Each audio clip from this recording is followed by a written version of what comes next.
জি sir, শুরু করেন। আসসালামু আলাইকুম। বিসমিল্লাহির রহমানির রহিম। জেনেসিস অ্যালামনাইয়ের পক্ষ থেকে যারা আজকের এই অনলাইন সেমিনারে যুক্ত হয়েছেন আপনাদের সবাইকে আন্তরিক স্বাগতম জানাচ্ছি আজকের এই রমজান ভিত্তিক স্বাস্থ্য সচেতনতামূলক অনলাইন সেমিনারে। এই সেমিনারে আমি আছি আপনাদের সাথে doctor K M Shariful Islam, FCPS part 2 BCS. এবং আমাদের সাথে আজকের এই রমাদান অ্যান্ড হেলথ উক্ত সেমিনারে স্পিকার হিসেবে আছেন আমাদের প্রিয় sir major doctor S M Khaleduzzaman, MBBS, FCPS medicine, MSCP, FSCP USA, assistant professor, Bogura army medical college hospital.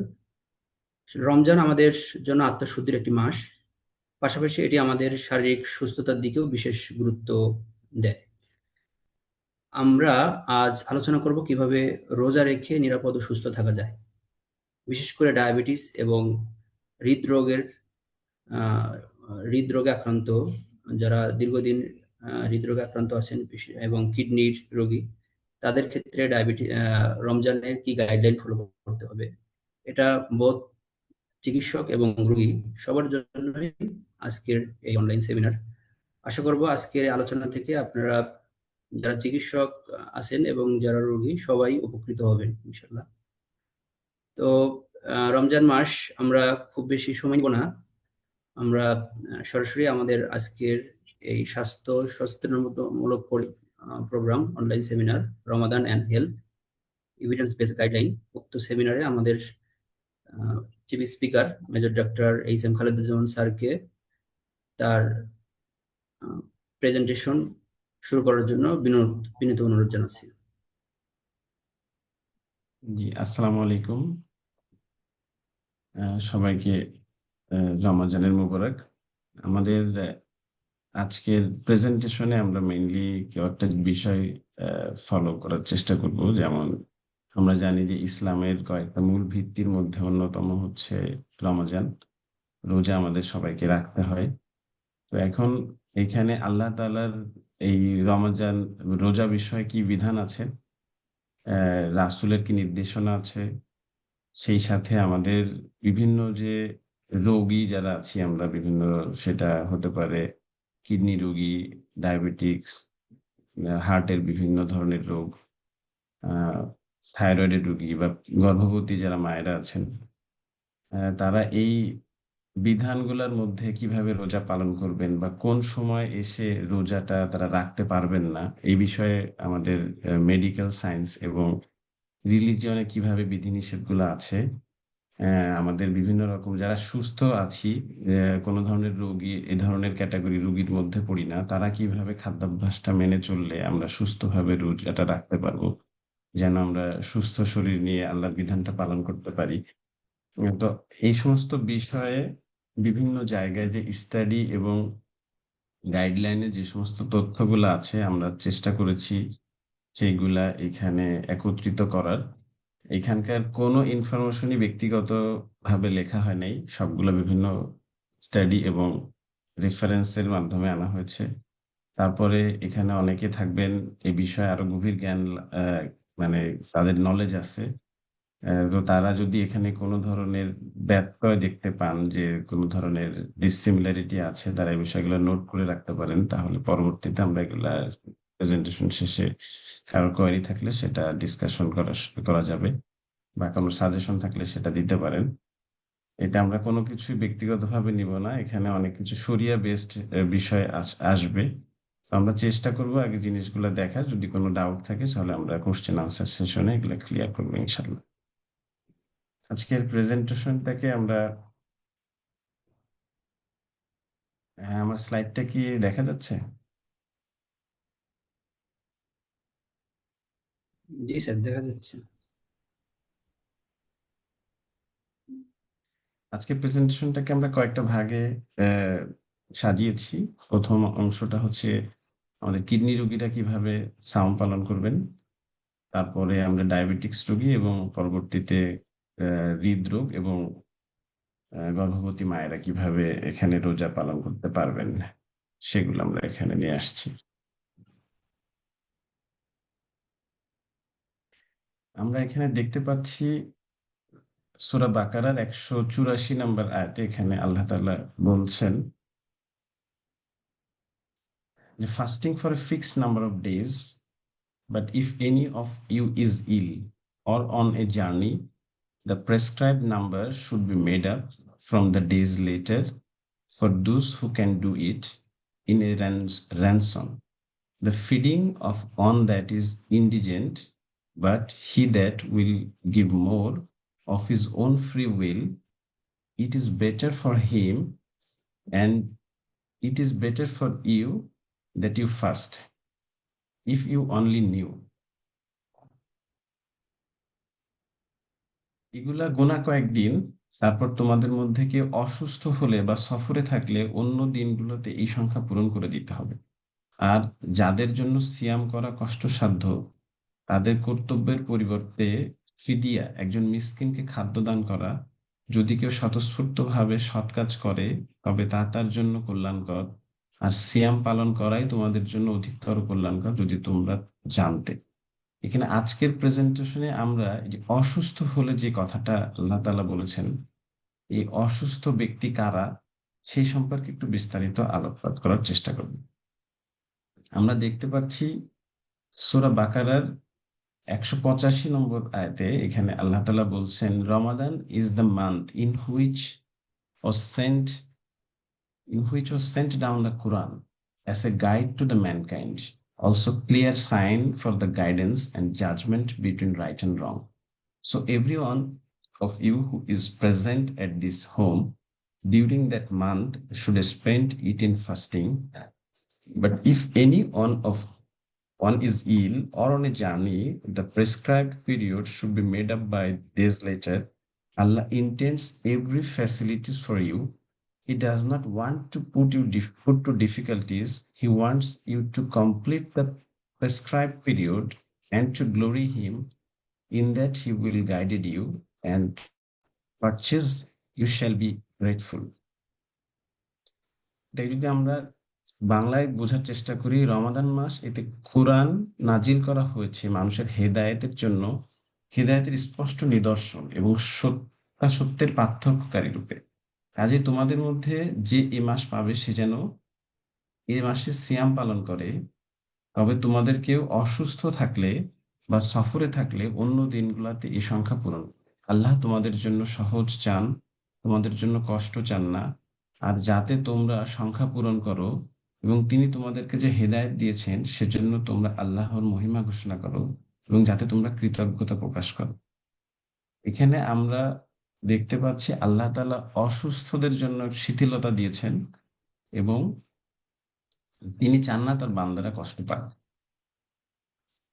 সূরা আহজাব এর 35 নম্বর আয়াতে আল্লাহ তাআলা বলছেন, for Muslim men and woman. এটা আমরা যদি একবারে বাংলাতে বোঝার চেষ্টা করি, যে নিশ্চয় মুসলিম পুরুষ ও মুসলিম নারী, মুমিন পুরুষ ও মুমিন নারী, অনুগত পুরুষ ও অনুগত নারী, সত্যবাদী পুরুষ ও সত্যবাদী নারী, ধৈর্যশীল পুরুষ ও ধৈর্যশীল নারী, বিনয়ী পুরুষ ও বিনয়ী নারী, দানশীল পুরুষ ও দানশীল নারী, রোজাদার পুরুষ এবং রোজাদার নারী, তাদের যৌনাঙ্গের হেফাজতকারী পুরুষ ও হেফাজতকারী নারী, এবং আল্লাহকে অধিক স্মরণকারী পুরুষ ও হেফাজতকারী নারী, তাদের জন্য আল্লাহ ক্ষমা ও মহাপুরস্কার প্রস্তুত রেখেছেন।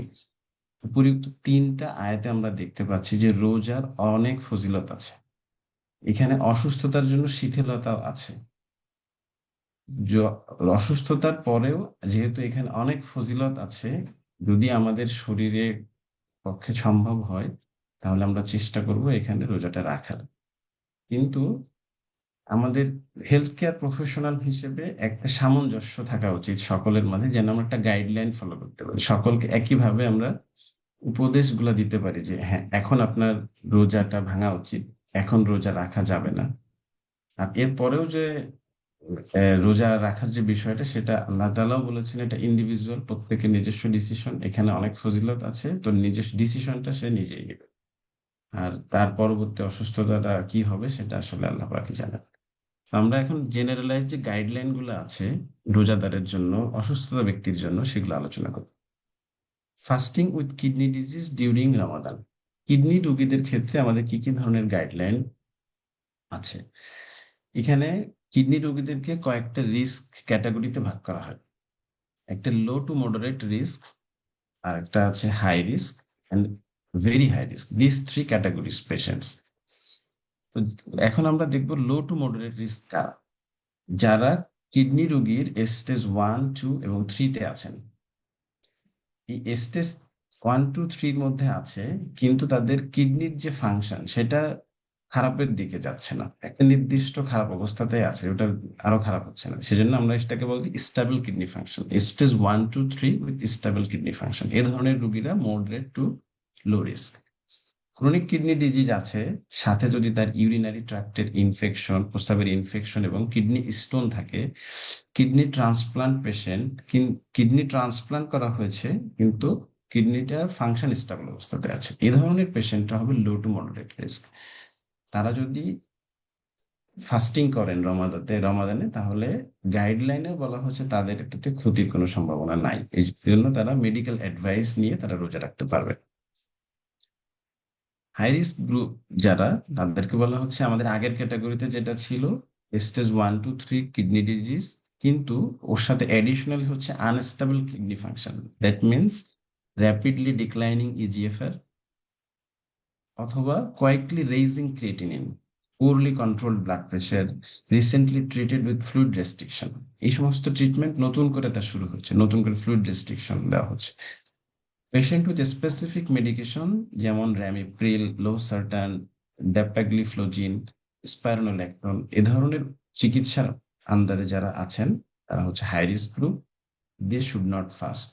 তারা অবশ্যই এ ধরনের কন্ডিশনে ফাস্টিং করতে গেলে চিকিৎসকের পরামর্শ নেবেন। But there are some categories of patient they are very high risk, যেমন অল ফর্ম অফ ডায়ালাইসিস, সেটা হতে পারে হেমোডায়ালাইসিস, পেরিটোনিয়াল ডায়ালাইসিস, যে ধরনের ডায়ালাইসিস সে পাক না কেন, এ ধরনের dialysis patient they are very high risk. পেশেন্টের যদি কিডনি ডিজিজ থাকে স্টেজ 3 থেকে 5 উইথে, সাথে তাদের cardiovascular high history of cardiovascular disease, সেটা হতে পারে তার হার্ট ফেলিওর আছে, তার ইসকেমিক হার্ট ডিজিজ আছে, এই ধরনের কোনো একটা ডিজিজ অ্যাসোসিয়েটেড আছে, সে গত 1 বছরের মধ্যে এটা কিডনি ট্রান্সপ্লান্ট করা হয়েছে, এবং patient with kidney disease with stage 4, 5 who are not at dialysis, সে এখন ডায়ালাইসিস নিচ্ছে না, but except those who discussed risk and had counsel from their specialist, taking into account how well their kidneys are functioning, their fluid balance, their potassium level এবং other factors. তাদের এই যে potassium, fluid balance, এই সমস্ত বিষয় কনসিডারেশনে আনার পরেও দেখা যাচ্ছে সে স্টেজ 4, 5 কিডনি ডিজিজে আছে এবং কিডনির ফাংশনটা স্টেবল অবস্থাতে নাই, এ ধরনের পেশেন্টও ভেরি হাই রিস্ক। ট্রান্সপ্লান্ট করা হয়েছে পেশেন্টকে, কিডনি ট্রান্সপ্লান্টেড পেশেন্ট, কিন্তু তার কিডনির ফাংশন ইজ নট স্টেবল, এ ধরনের পেশেন্টরা ভেরি হাই রিস্ক গ্রুপের মধ্যে থাকবেন। তারা must not fast during Ramadan.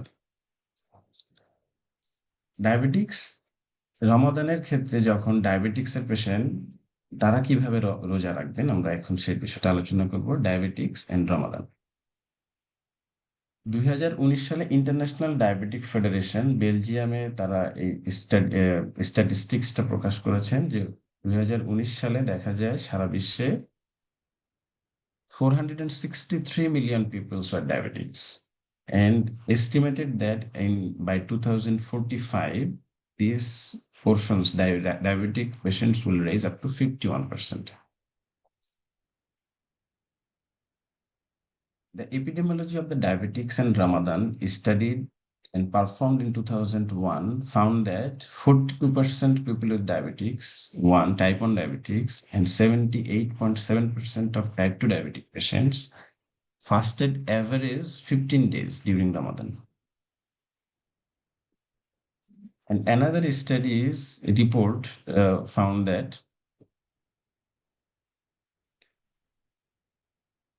the global burden of population of Muslim population, especially in Southeast Asia, in Asia Pacific region, 61.7% populations was affected. Muslims are affected with diabetes. So these huge numbers of populations, Muslim populations are concern regarding this diabetics and Ramadan. So this education is necessary.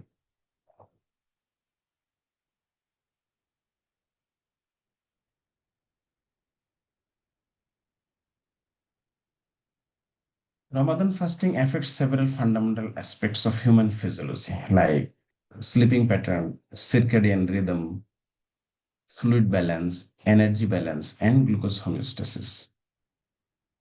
Physiological effect of fasting and potential risk to the people with diabetes. This has important implications. Fasting has important implications on physiology, with ensuring changes in the rhythm and magnitude of fluctuations in several homeostatic and endocrine processes. The Ramadan fasting day varies from countries to countries. In some summer Scandinavian countries can last more than 17 hours. কিছু কিছু Scandinavian কান্ট্রিতে দেখা যায় এটা 17 ঘন্টার বেশি তাদেরকে fasting করতে হয়। স্লিপ অ্যান্ড সিরকাডিয়ান রিদমের ক্ষেত্রে রমাদানে কি ধরনের ইফেক্ট আসে, যেমন fasting Muslims may sleep in the afternoon following the evening meal. Many will stay awake until midnight or later. The impact of Ramadan on sleep includes decreased total sleep time, delayed sleep, decreased sleep period time, decreased rapid eye movement REM sleep, decreased portion of REM sleep, and increased portion of non-REM sleep pattern, and increased sleep latency. In this picture, we may show this is the usual sleep pattern during non-Ramadan period. But during Ramadan, there is an interruption of sleep at the suhoor time, and sometimes Muslims used to sleep at the evening after meal. So what are the physiological effect? Fasting during Ramadan can have direct impact on gut microbiota, which could lead to change in the health.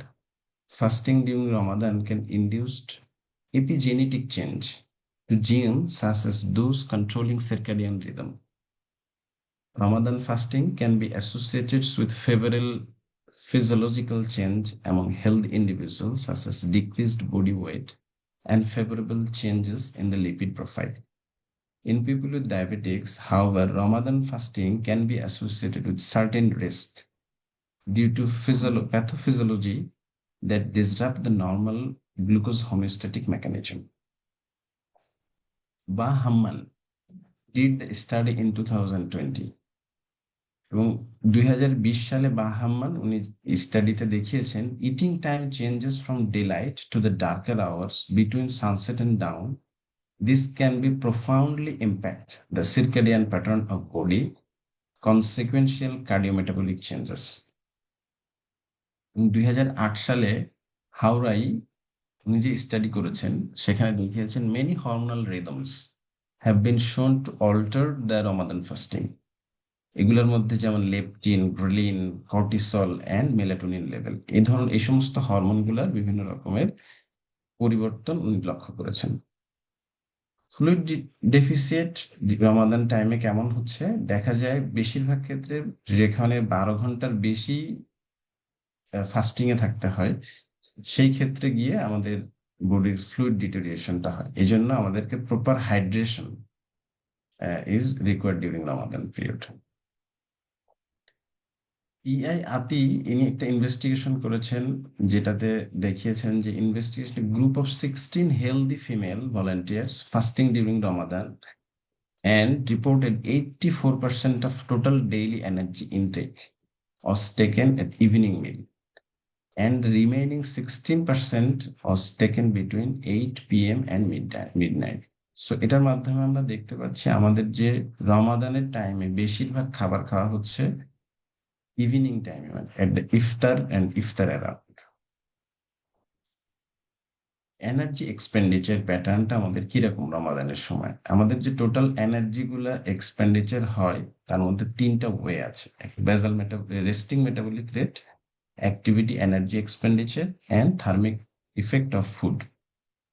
এর মধ্যে যেহেতু আমাদের রোজার সময় অনেকেরই অনেক কাজ কাম একটু লিমিটেশনের মধ্যে চলে আসে, সেজন্য দেখা যায় বেশিরভাগ এনার্জি এক্সপেন্ডিচার আমাদের হয় resting metabolic rate through this.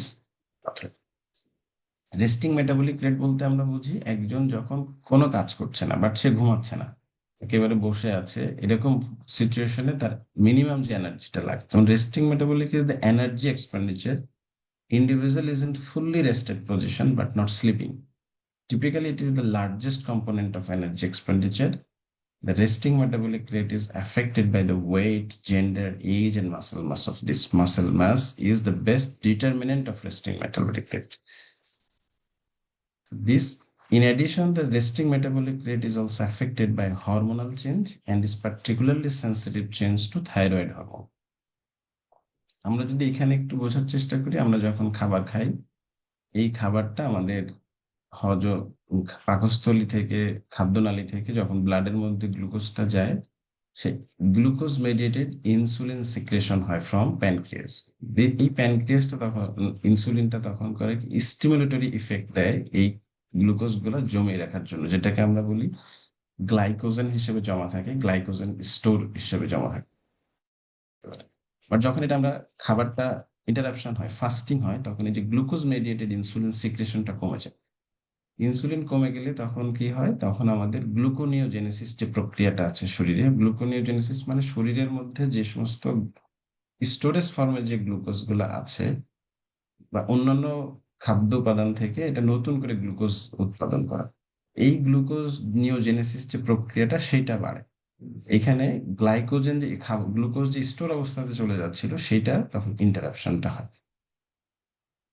এখানে আজাব নূর উনি 2014 সালে একটা স্টাডি করেছেন, সেখানে দেখিয়েছেন insulin sensitivity has been investigated in several study.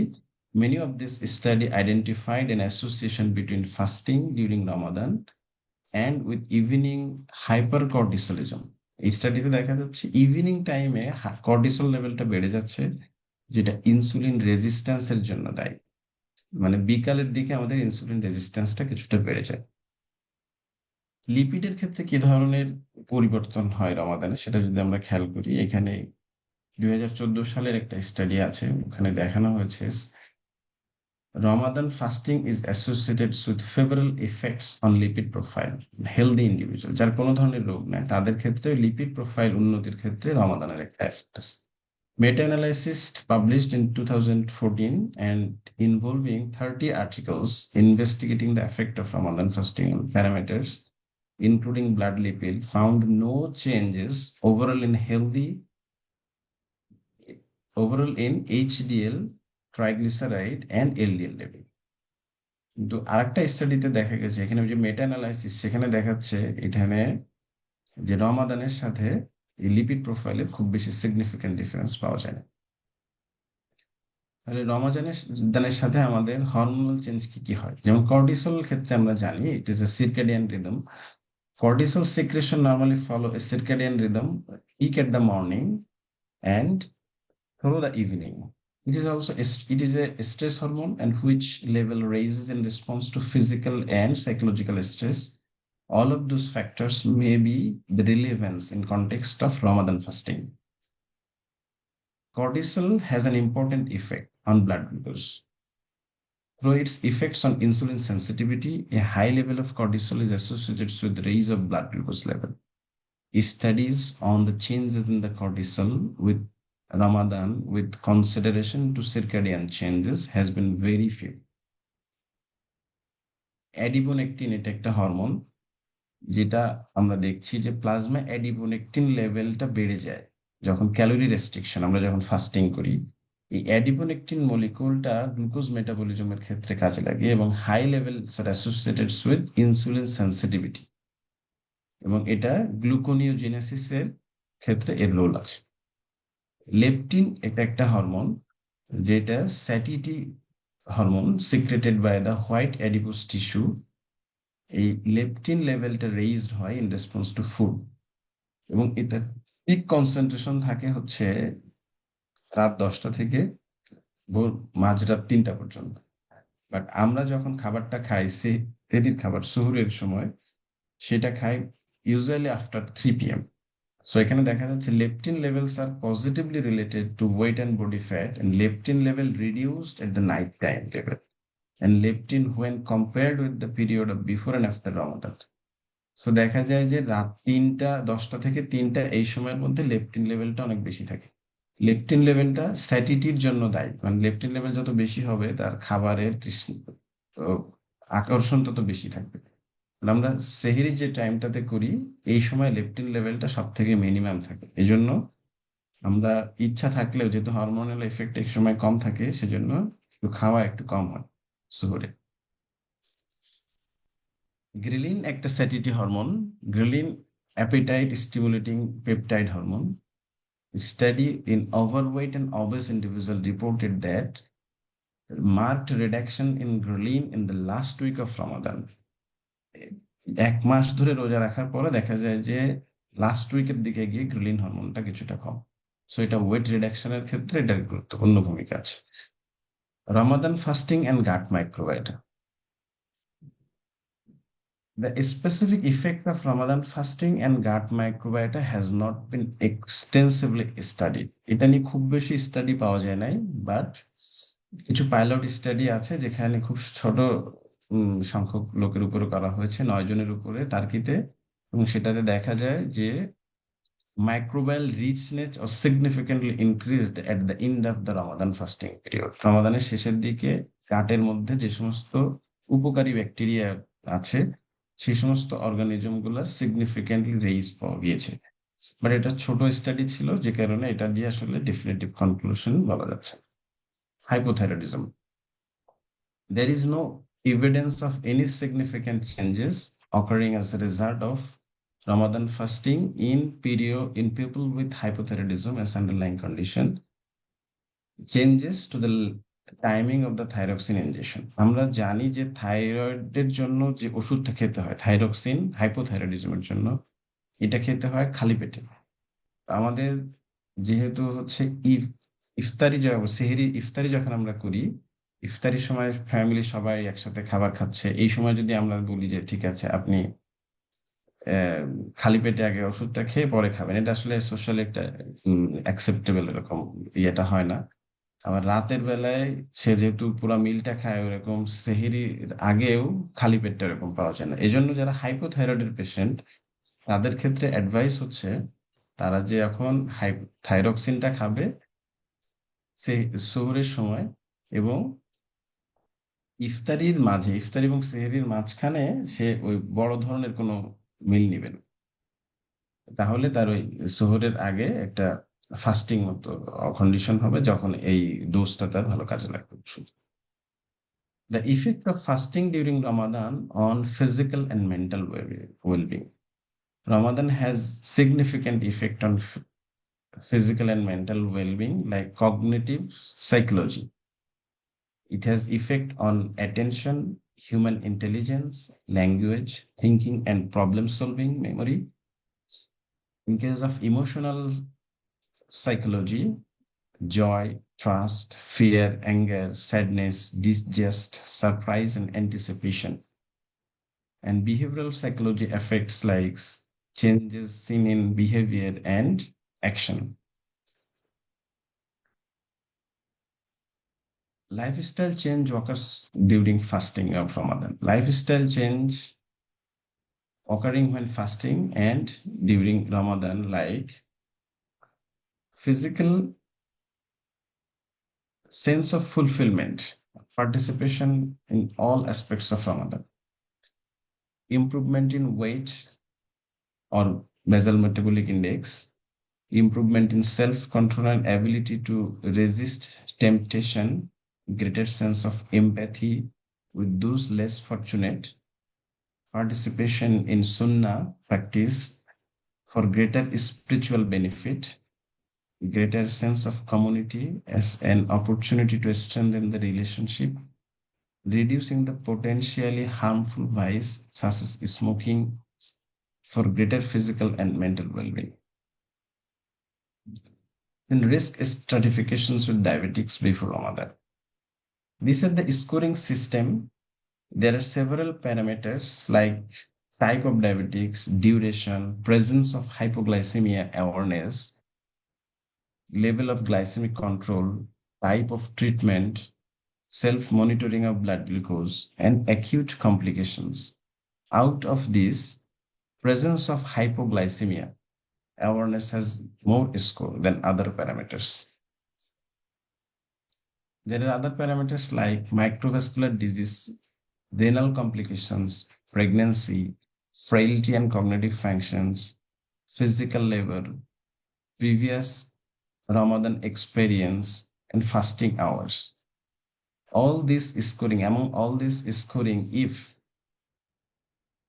score is 0 to 3, that means patient is at low risk.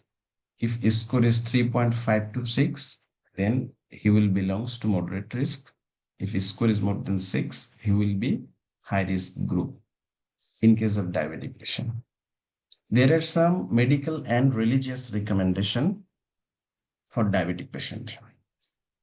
After scoring, if we found that low risk patients means 0 to 3 points, medical recommendation is fasting is probably safe, and medical evaluation, medication adjustment, and strict monitoring.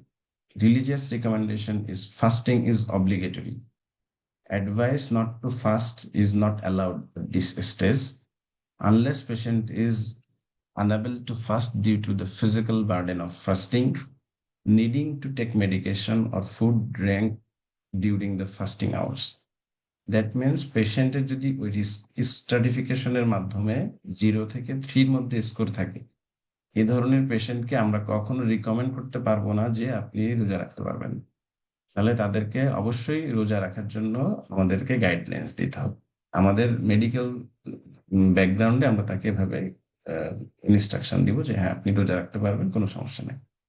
Patient যদি moderate রিস্কে থাকে, that means score 3.5 to 6, that mean fasting is uncertain, safely is uncertain, এখনো বলা যাচ্ছে না certainty, but এই অবস্থাতে তাকে কিছু প্রিকশন মেনটেন করে অবশ্যই রোজা রাখতে হবে। মানে রোজা রাখতে গেলে অবশ্যই প্রিকশন মেনটেন করতে হবে, তার চিকিৎসকের পরামর্শ নিতে হবে, মেডিকেল ইভ্যালুয়েশন লাগবে, মেডিকেশন অ্যাডজাস্টমেন্ট করতে হবে, স্ট্রিক্ট মনিটরিং করতে হবে। And religious recommendation is fasting is preferred, but patients may choose not to fast if they are concerned about their health after consulting the doctors and taking into the account the full medical circumstances and patient's own previous experience.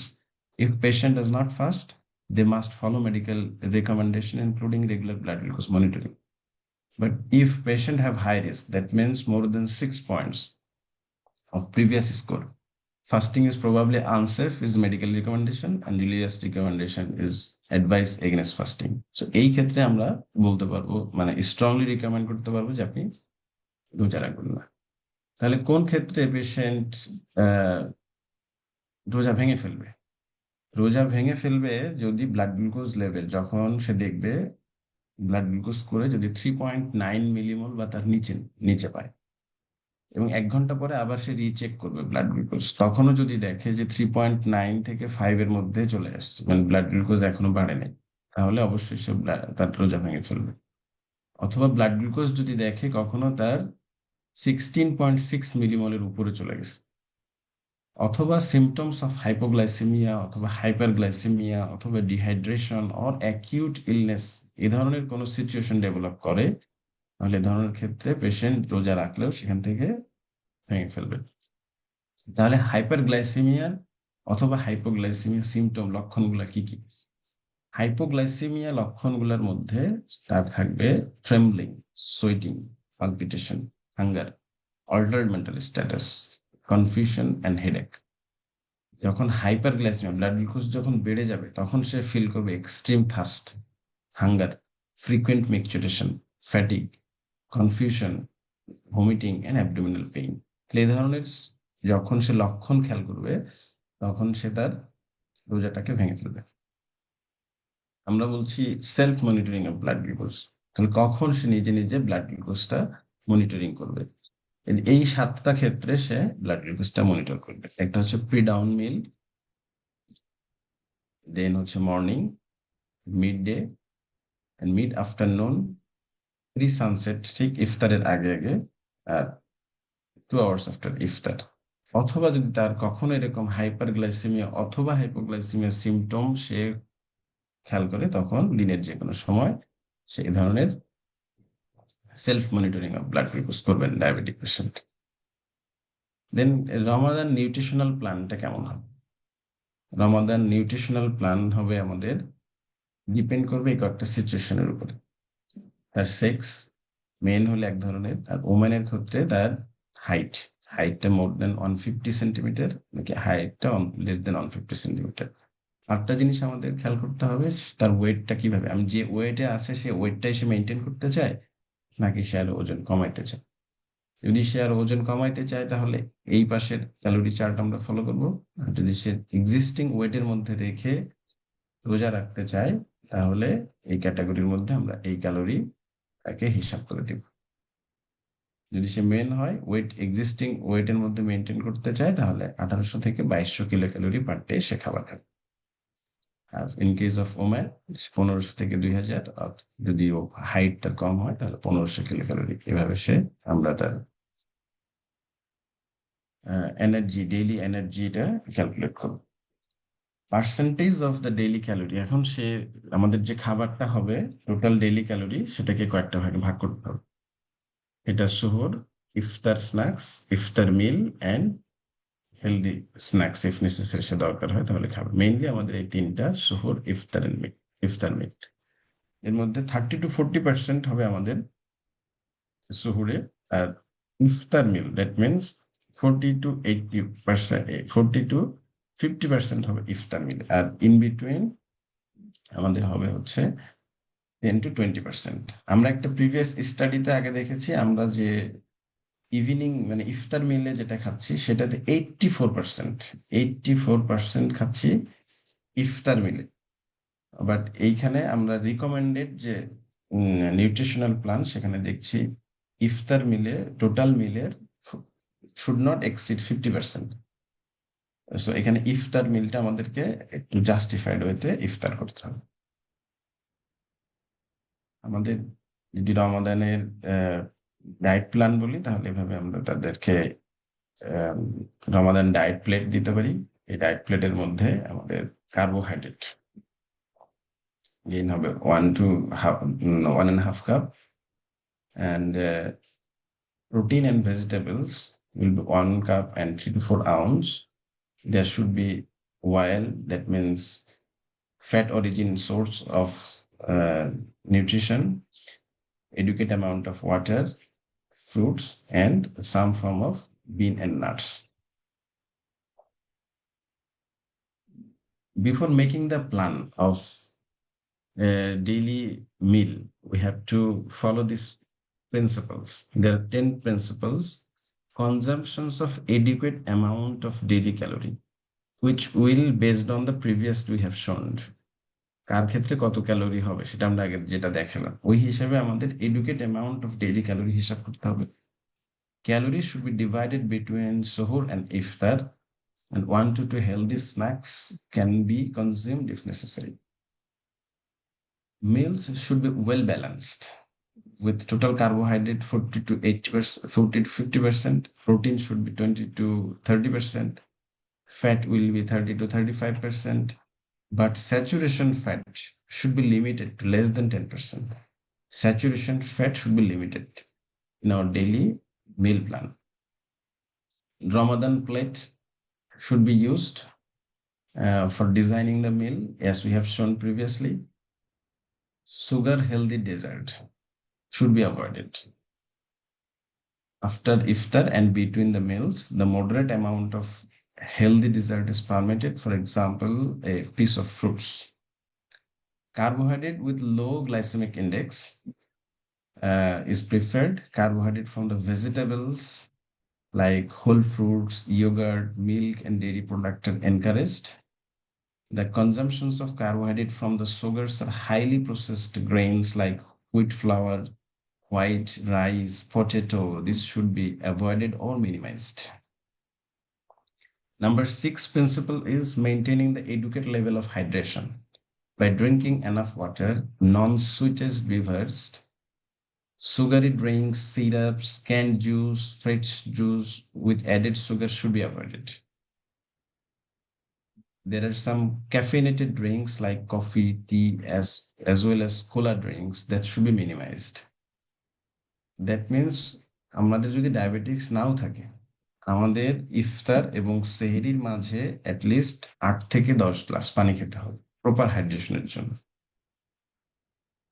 Considering that তার kidney সমস্যা নাই, heart ফেলার নাই। Kidney সমস্যা, heart ফেলার যদি না থাকে, একজন সুস্থ মানুষ তাকে অ্যাটলিস্ট 8 থেকে 10 গ্লাস পানি ইফতার এবং সেহরির মধ্যে সে খাবে। আর এই ক্ষেত্রে সে এই সমস্ত ড্রিঙ্কস গুলো অ্যাভয়েড করবে। সেটা হতে পারে sugary drink, syrup, juice, fruit juice, fresh juice with added sugar, এগুলা বন্ধ করতে হবে। তাহলে কি খেতে পারে এই সময়? ফ্রেশ ফ্রুটের জুস, এগুলা সে খেতে পারে। এক্ষেত্রে আমরা যদি দেখি যে সুনানি আল তিরমিজি 695 নম্বর হাদিস, এখানে সালমান ইবনে আমির তিনি এটা ন্যারেট করেছেন।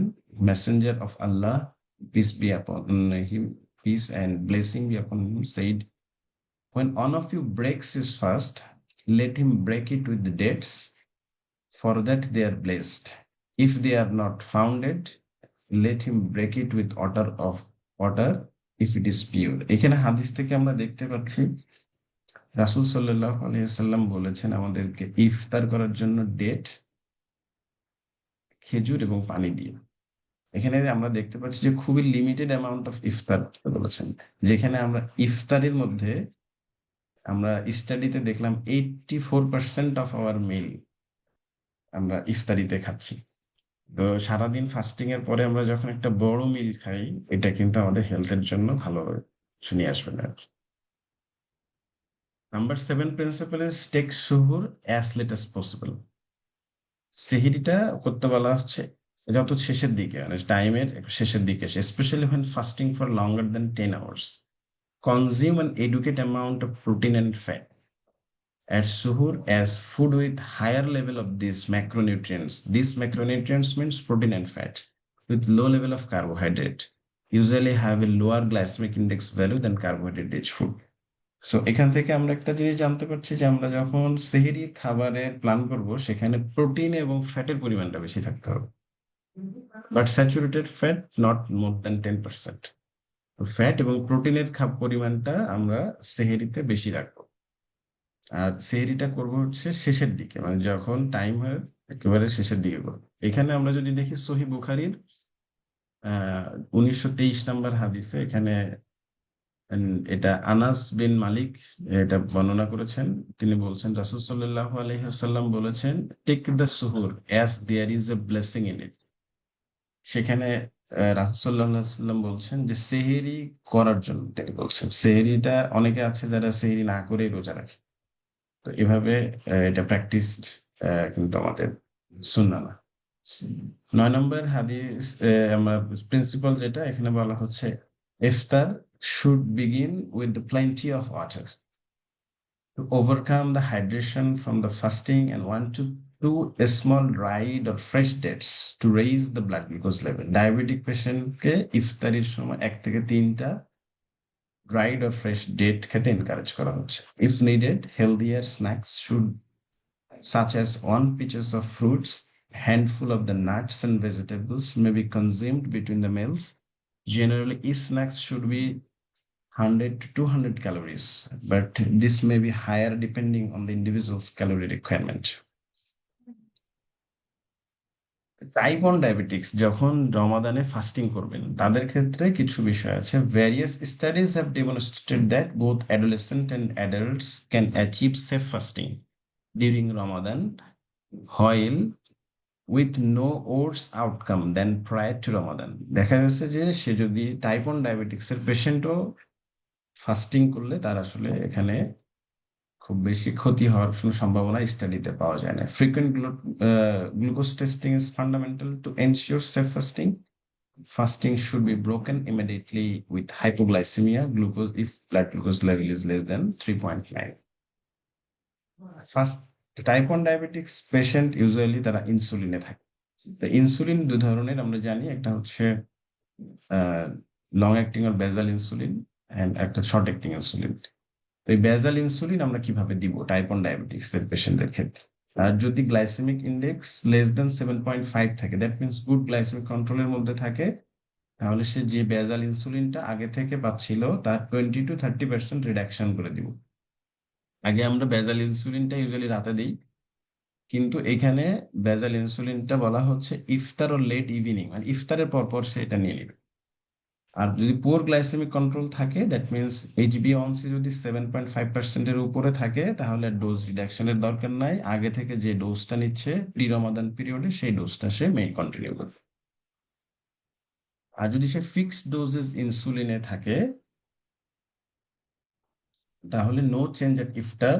ইফতারের যে ডোজটা আছে সেটা আমরা কোনো চেঞ্জ করব না, কিন্তু সেহেরিতে যে ডোজটা নিবে সেটা 20 to 30% রিডাকশন।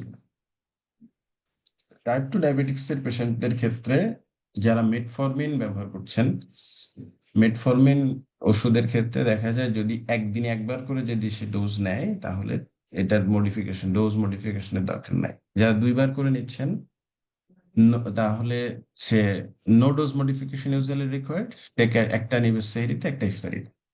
বাট এইখানটাতে তার ইন্টারভেনশন আছে যে 3বার করে মেটফরমিন নিচ্ছে, মেটফরমিন দিনে 3বার করে নিচ্ছে, তাদের ক্ষেত্রে morning dose to be taken before suhoor and combine after dose with dose taken after iftar. দুপুরে এবং রাতের যে ডোজটা সে নিত, এটা সে ইফতারের সময় নিবে।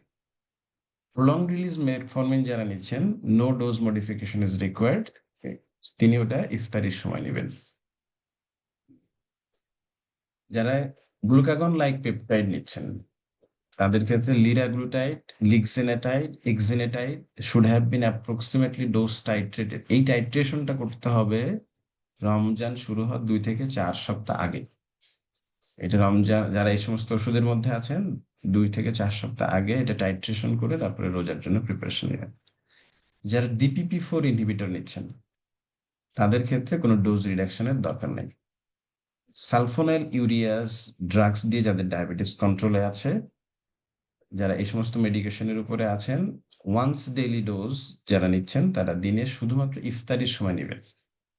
যদি আগে এটা সকালে নিতেন, এটা এখন ইফতারির সময় নেবেন। টয়েস ডেইলি ডোজে যারা নিচ্ছে, তারা ইফতারির যে সময় যে ওষুধটা আছে সেটার কোনো পরিবর্তন দরকার নাই, কিন্তু সেহেরিতে যে ডোজটা নেবেন সেটা রিডাকশন অর্ধেক করতে হবে। Older drugs in sulfonylurea class, older drugs, glibenclamides, carry a higher risk of hypoglycemia and should be avoided. Second generation sulfonylureas such as gliclazide EMR, and glimepiride, these drugs should be avoided, should be used instead. এই সমস্ত drugs দিয়ে আমরা manage করতে পারি।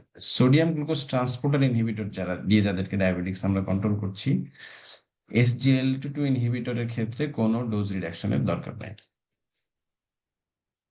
এখন আমাদের যারা এখানে ইনসুলিন নিচ্ছেন, বেজাল ইনসুলিন এবং short acting insulin, in case of type 2 diabetics patients, যারা neutral protamine, Hagedorn, detemir, glargine 300 ও ডিগ্লুডেক, এই সমস্ত ওষুধ দিয়ে যাদের কন্ট্রোল আছে, তাদেরকে শুধুমাত্র ওয়ান্স ডেইলি 15 to 20% রিডাকশন করে এই ডোজটা ইফতারের সময় দেয়।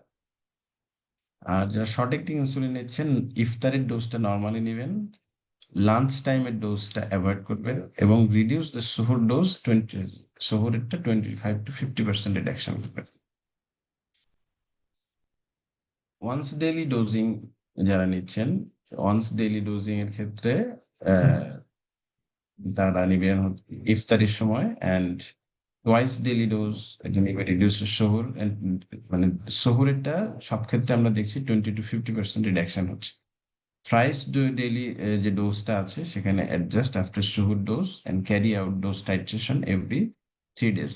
একবার আমরা যখন ডোজ অ্যাডজাস্ট করব, 3 দিন পরে তার আবার ব্লাড গ্লুকোজটা মনিটরিং করে তারপরে আবার এই ডোজটা অ্যাডজাস্ট করতে হবে। যারা গর্ভবতী মায়েরা আছেন, প্রেগনেন্সিতে তারা হাইপারগ্লাইসেমিয়াটা কিভাবে ম্যানেজ করবেন? প্রেগনেন্সি এবং ফাস্টিং, এক্ষেত্রে বলা হচ্ছে study in the healthy pregnant woman with no diabetics have shown no harmful effect to fasting. So যে সমস্ত গর্ভবতী মায়েরা আছেন যাদের ডায়াবেটিক্স নাই বা অন্য কোনো রোগ নাই, তারা আহ, রোজা রাখতে পারবেন। তাদের ক্ষেত্রে স্টাডিতেই দেখা যাচ্ছে বাচ্চা এবং মায়ের ক্ষেত্রে কোনো ধরনের অ্যাডভার্স ইফেক্ট স্টাডি নাই। Diabetics in pregnancy and fasting. কিন্তু যে সমস্ত গর্ভবতী মায়েদের ডায়াবেটিক্স আছে, ডায়াবেটিক্স গর্ভবতী মায়েদের ক্ষেত্রে দুই ধরনের কন্ডিশন হতে পারে। একটা জেস্টেশনাল ডায়াবেটিক্স, দ্যাট মিনস আগে থেকে কখনো ডায়াবেটিক্স ছিল না, প্রেগনেন্সিতে নতুন করে ডায়াবেটিক্স ধরা পড়েছে। এই ধরনের ক্ষেত্রে তাদের ক্ষেত্রে দেখতে হবে যে তার এটা আপনার যদি কন্ট্রোলের মধ্যে থাকে তাহলে সে রোজা রাখতে পারবেন। বাট যদি তার ডায়াবেটিক্সটা কন্ট্রোলের মধ্যে না থাকে, হাইপারগ্লাইসেমিয়া এপিসোড হয়, অথবা হচ্ছে তাদের ক্ষেত্রে দেখা যায় হাইপারগ্লাইসেমিয়া কমপ্লিকেশন গুলো হওয়ার সম্ভাবনা অনেক বেশি থাকে। ইভেন হাইপোগ্লাইসেমিক টেন্ডেন্সি হওয়ারও বেশি সম্ভাবনা থাকে। যে জন্য তিনি অবশ্যই ডাক্তারের পরামর্শ নিয়ে তারপরে ফাস্টিং এর বিষয়ে ডিসিশন নেবেন। Fasting for women with pre existing type 1 অথবা টাইপ 2 ডায়াবেটিক্স, আর যাদের যে নতুন করে ডায়াবেটিক্স হয় না, আগে থেকে ডায়াবেটিক্স আছে, এখন গর্ভবতী হচ্ছেন, ইভেন তাদের ক্ষেত্রে এই ডায়াবেটিক্সটা বেশি চ্যালেঞ্জিং। এন্ড অ্যাকর্ডিংলি তাদের ক্ষেত্রে অবশ্যই এক্সপার্টদের কনসালটেশন নিয়ে তারপর তারা ডায়াবেটিক্সের ডিসিশনটা নেবেন। Recommended to consult with this doctor before fasting. অবশ্যই তারা কনসালটেশনের আগে ফাস্টিং এ যাবেন না। It seems that fasting for breast feeding mother does not have any influence on growth indices of the infant. যারা ব্রেস্ট ফিডিং মাদার আছেন তারা বাচ্চাকে বুকের দুধ খাওয়াতে পারবেন, সাথে হচ্ছে রোজাও রাখতে পারবেন। তাদের ক্ষেত্রে দেখা যায় স্টাডিতে ওই ধরনের কোনো অ্যাডভার্স ইফেক্ট পাওয়া যায় না। Risk of fasting during Ramadan and cardiovascular and cerebrovascular অথবা রিনাল কমপ্লিকেশনস। হার্ট ফেলারের পেশেন্টদের ক্ষেত্রে আমাদের অনেক সময় ফ্লুইড রেস্ট্রিকশন করতে হয়। এই ধরনের মাল্টি সেন্টার স্টাডি করা হয়েছে। বিভিন্ন রকম স্টাডিতে দেখা গেছে গালফ রিজিয়নে তারা পেয়েছে no difference in the populations of the patient that were hospitalised for heart failure with diabetes during Ramadan and outside of the Ramadan. তারা দেখেছেন যে হার্ট ফেলিয়ারে এর পেশেন্টদের ক্ষেত্রে রমাজানের কোনো ইফেক্ট তাদের মধ্যে পাওয়া যায় না, যেরকম রমাজানের কারণে তাদের বেশি হসপিটাল এডমিশন হতে হচ্ছে বা এরকম কিছু। তো তাদের এক্সিস্টিং গাইডলাইন মেনে তারা রোজা রাখতে পারবেন। অ্যাকিউট করোনারি সিন্ড্রোমের পেশেন্টদের ক্ষেত্রে evidence suggest that there is no clear association between fasting during Ramadan and increase in acute cardiac event. So রোজা রাখলে হৃদরোগের ঝুঁকি বেড়ে যাওয়ার কোনো সম্ভাবনা স্টাডিতে পাওয়া যায় না। সো হৃদরোগে যারা হৃদরোগী আছেন তারা রোজা রাখতে পারবেন। হৃদরোগের ঝুঁকি রোজা রাখতে পারেন। 2006 সালে একটা স্টাডিতে দেখা গেছে fasting during Ramadan and cardiac arrhythmia, বিভিন্ন ধরনের রিদম অ্যাবনর্মালিটি যেটা হার্টে আছে, এই ধরনের কোনো স্টাডি অ্যাসোসিয়েশন আছে কিনা এরকম দেখেছে তারা, যে no additional cardiac arrhythmia episode in patients with hypoglycemia that utilized continuous glucose monitoring during Ramadan. So কোনো ধরনের অ্যারিথমিয়ার অ্যাসোসিয়েশন রমাদানের সাথে পাওয়া যায় না। সো কার্ডিয়াক পেশেন্টটা নিশ্চিন্তে রোজা রাখতে পারবেন। The safety of the Ramadan and cardiac ফেলার পেশেন্ট অ্যান্ড হার্ট ফেলারের যাদের আছে, যাদের reduced ejection fraction, that means যাদের হার্ট থেকে পুরোপুরি রক্তটা পুরোপুরি বের হচ্ছে না, তাদেরকে আমরা বলি রিডিউসড ইজেকশন ফ্র্যাকশন। এই ধরনের ক্ষেত্রে Ramadan fasting may be harmless in low risk patients with chronic heart failure with reduced ejection fraction under the supervision of medical professional. However, heart failure with reduced ejection fraction patient with prior coronary revascularization or CKD may have a higher incidence of adverse effects. So এখানে আমাদের যে জিনিসটা বোঝার, heart ফেলারের সাথে যদি reduce ejection fraction থাকে, এই ধরনের পেশেন্টরা রমাদানে ফাস্টিং করতে পারবেন। কিন্তু তাদের ক্ষেত্রে একটা বিষয় আছে, আমরা জেনারেলাইজ যেটা বলেছি যে ইফতারির পরে 8 থেকে 10 গ্লাস পানি খেতে। তো এনাদের ক্ষেত্রে এই ফ্লুইড রেস্ট্রিকশনটা এরকম হবে না। তারা যে এক্সিস্টিং রেস্ট্রিকশন ফ্লুইড যেটা আছে ওটাই ফলো করবেন। বাট বেশিরভাগ যে ফ্লুইডটা সে খায় তার অ্যাটলিস্ট মোর 60% সে ইসের সময় খাবে, সে যখন সৌরের সময়টা খাবে, যেন দিনের বেলা তার ডিহাইড্রেশনটা না হয়। বাট এনাদের সাথে যদি অ্যাসোসিয়েটেড সিকেডি থাকে তাদের ক্ষেত্রে দেখা যায় যে অথবা যাদের বাইপাস সার্জারি করা হয়েছে বা রিং বসানো লাগছে, রিভাস্কুলারাইজেশন করা লাগছে, এদের ক্ষেত্রে এই অ্যাডভার্স ইফেক্ট গুলা যখন ফ্লুইড রেস্ট্রিকশন আসে বা রমজানে, তাদের ক্ষেত্রে একটু বেশি পাওয়া গেছে। তো আহ, সবাইকে থ্যাংক ইউ এখন পর্যন্ত কনসেন্ট্রেশন বা ধৈর্য সহকারে শোনার জন্য। আর জেনেসিসকে ধন্যবাদ দিই এরকম একটা সুযোগ করে দেওয়ার জন্য রমজান বিষয়ে কিছু বলার। এখন যদি কারো কোনো কোশ্চেন থাকে আপনারা জিজ্ঞেস করতে স্যার পারেন। আসসালামু আলাইকুম স্যার, যে হাইপ এবং হাইপারের স্লাইডার একবার দেখাইলে একটু ভালো হতো স্যার। তাহলে আমি এখানে যাই।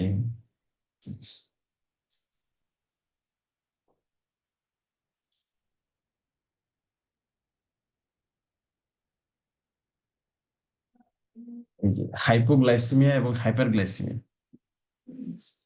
এটা যাদের হাইপোগ্লাইসেমিয়া হয় তারা মাথা ঘোরাবে, শরীরে ঘাম আসবে, ক্ষুধা লাগবে, অনেকে অজ্ঞান হয়ে যেতে পারে।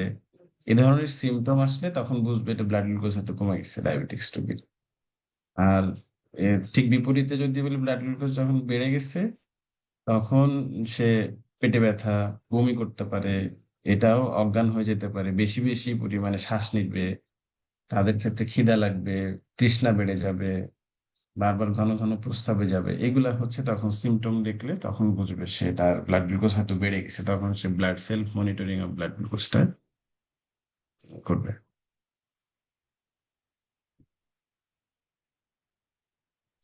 Thank you sir. Thank you.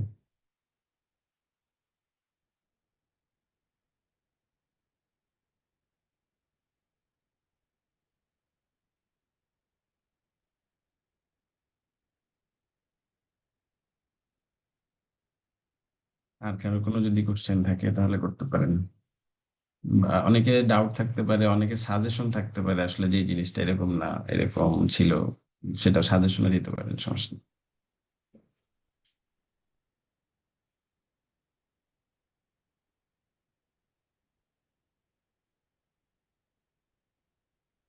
জি, অসংখ্য ধন্যবাদ আমাদের প্রিয় স্পিকার শ্রদ্ধেয় sir doctor H M Khaleduzzaman স্যারকে অত্যন্ত সুন্দরভাবে আমাদের ওভারঅল সিস্টেম ওয়াইজ আমাদের রমাদানের গাইডলাইন সুন্দরভাবে প্রেজেন্ট করছেন।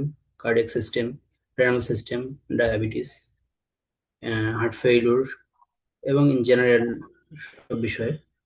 তো এই বিষয়ে আমি আরো কোশ্চেন আশা করছি।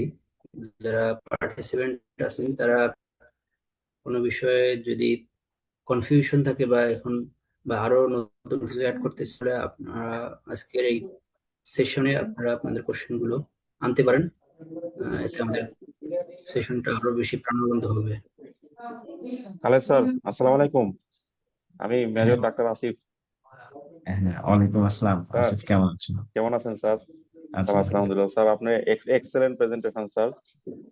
তো আমি শুনলাম এটা, খুব সুন্দর হয়েছে স্যার। আমি জাস্ট একটু একটা জিনিস একটু অ্যাড করতে চাই, মনে হয় এটা দেখানো হয়েছে কিনা আমি জানি না স্যার।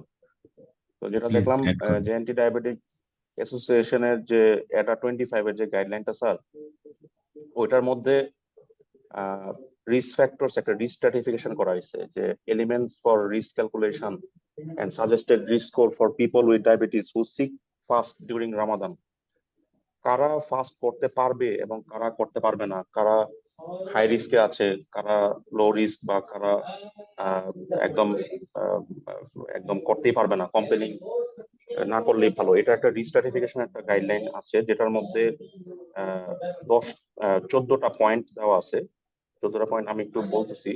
যে ডায়াবেটিস ক্লাসিফিকেশন, টাইপ 1, টাইপ 2, তারপর ডিউরেশন অফ ডায়াবেটিস 10 বছরের কম বেশি, হাইপোগ্লাইসেমিয়া আগে হয়েছে কিনা, hypoglycaemia unawareness, recent severe hypoglycaemia, multiple weekly hypoglycaemia, তারপর হচ্ছে লেভেল অফ গ্লাইসেমিক ম্যানেজমেন্ট, এইচবিএওয়ানসি ভ্যালুটা কত ছিল, যেমন 7.5 এর কম অথবা 9% বেশি।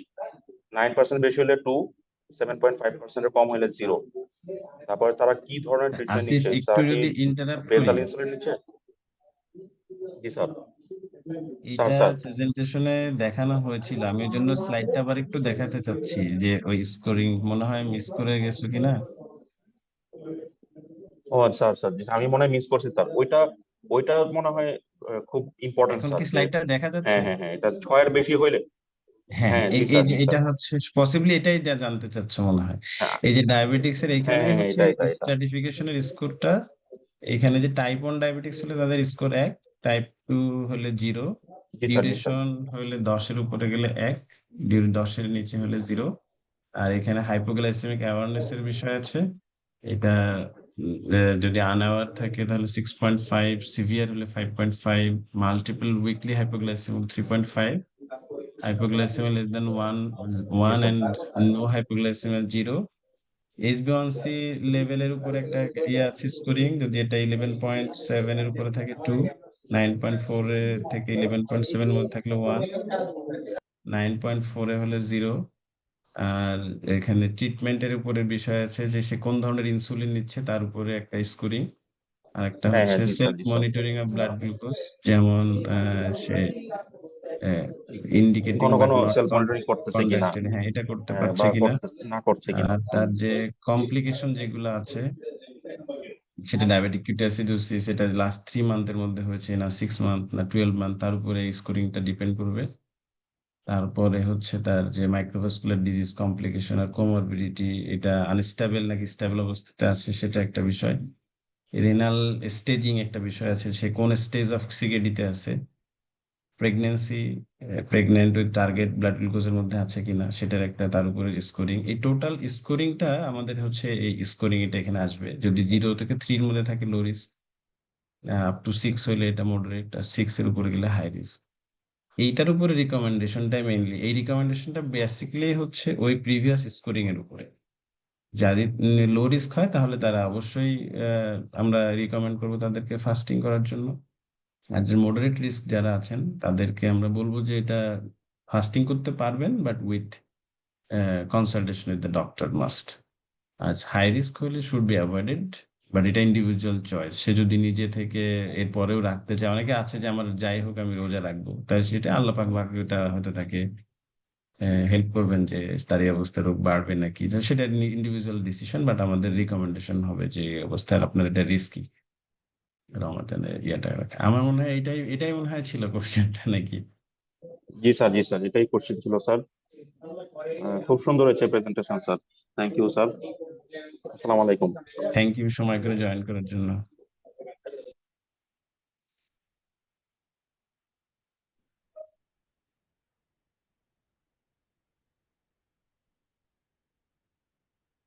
Thank you, sir, for a nice compliment.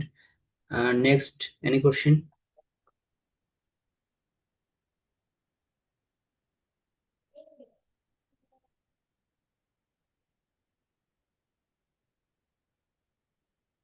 Sir, আমার একটা কোশ্চেন হচ্ছে ডায়াবেটিক্স ক্ষেত্রে, ডায়াবেটিক্স টেকনের ক্ষেত্রে কিভাবে আমরা অ্যাডজাস্ট করব টাইমটা, আমরা কখন নিব, বা ডায়াবেটিক্স যাদের ইউজ করা লাগে।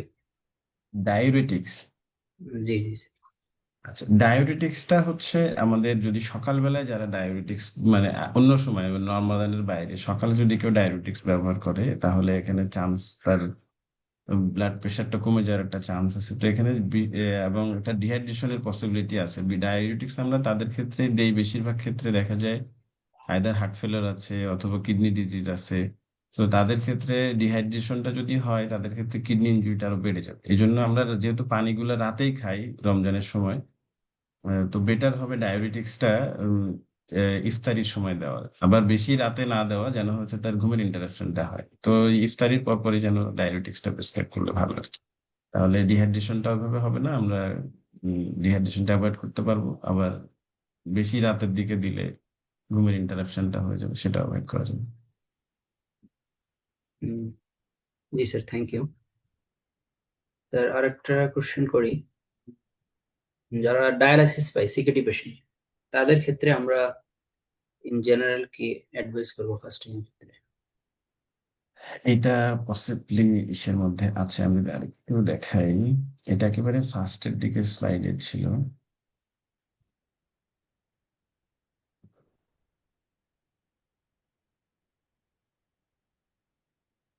এটা হচ্ছে আমাদের কিডনি রোগীদের ক্ষেত্রে। যারা ডায়ালিসিস পাচ্ছে, that means all form of dialysis, সেটা হতে পারে পেরিটোনিয়াল ডায়ালিসিস, হতে পারে হেমোডায়ালিসিস, এই সকল ধরনের dialysis patient they are very high risk patient. So এই ধরনের পেশেন্টদের ক্ষেত্রে আমাদের সাজেশন হবে আপনি ফাস্টিং করবেন না, আল্লাহ পাক হয়তো বুঝতে দেবেন আর কেউ নাকি। ডায়ালাইসিস পেশেন্ট ফাস্টিং এ যাওয়ার রিস্কি। তারপরে যদি আপনি নিজে থেকে ফাস্টিং করতে চান তাহলে ওটা ইন্ডিভিজুয়াল চয়েস। আমাদের অ্যাডভাইস হওয়া উচিত ফাস্টিং করবেন না। Thank you sir. স্যার অনেক সময় দেখা যায় পেশেন্ট অনেক ইনসিস্ট করে, মানে জোর করে, বিশেষ করে এল্ডারলি পেশেন্ট, মানে রোজা রাখতে চায় কিন্তু তার মেটাবলিক্যালি চ্যালেঞ্জ থাকে, রিস্ক থাকে। এক্ষেত্রে আমরা কিভাবে পেশেন্ট গুলো আমরা আসলে কাউকে রোজা না রাখার জন্য ফোর্স করব না, আমরা তাকে গাইডলাইনটা দিব যেভাবে আপনার যে এই সিচুয়েশন, এটাতে আপনার রোজা রাখা একটু রিস্কি, বাট আপনি যদি রোজা রাখতেই চান সেটা তো আসলে ইন্ডিভিজুয়াল চয়েস। আল্লাহ পাক তো আপনার মানে ভেতরের খবরটাই জানেন যে সে কি রোজা রাখতে অসুস্থতার জন্য রাখতে পারছে না, নাকি হচ্ছে সে নিজে থেকে রাখতে চাচ্ছে না। আর এখানে আমরা তাকে ডিসকারেজ করব না, বাট তার সিচুয়েশনটা তাকে বোঝাবো। তারপরে যদি সে রাখতেই চায় তাকে অবশ্যই আমরা মেটিকুলাস ফলো আপের মধ্যে রাখবো, যে তার কোনো ডিটেরিয়েশন হচ্ছে কিনা, লাইফ রিস্কের মধ্যে যাচ্ছে কিনা, সেজন্য রেগুলার ফলো আপে থাকে একটু এনশিওর করা।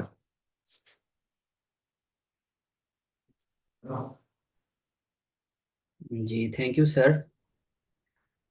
আর পার্টিসিপেন্ট আর কোশ্চেন কেউ করবে?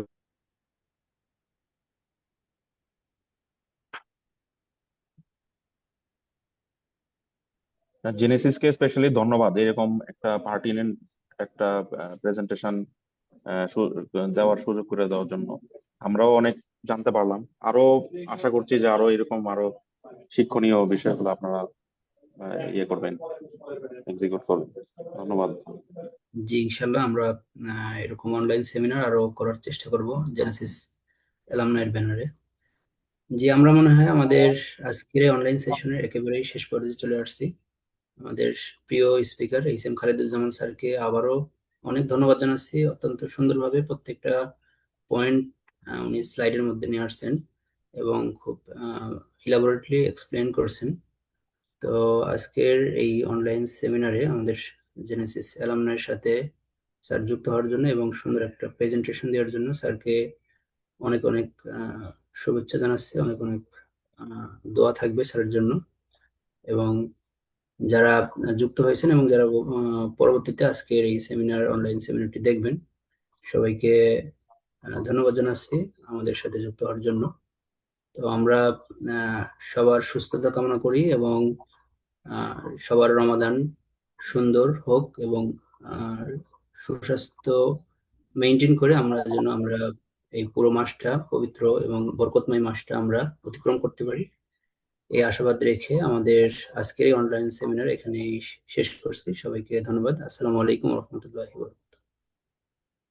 ওয়ালাইকুম আসসালাম। স্যার তাহলে আমরা লাইভ শেষ করে দিই, ইনশাল্লাহ কথা হবে। জি, হ্যাঁ, আসসালামু আলাইকুম কাদের সাহেব, শুনতে পাচ্ছেন?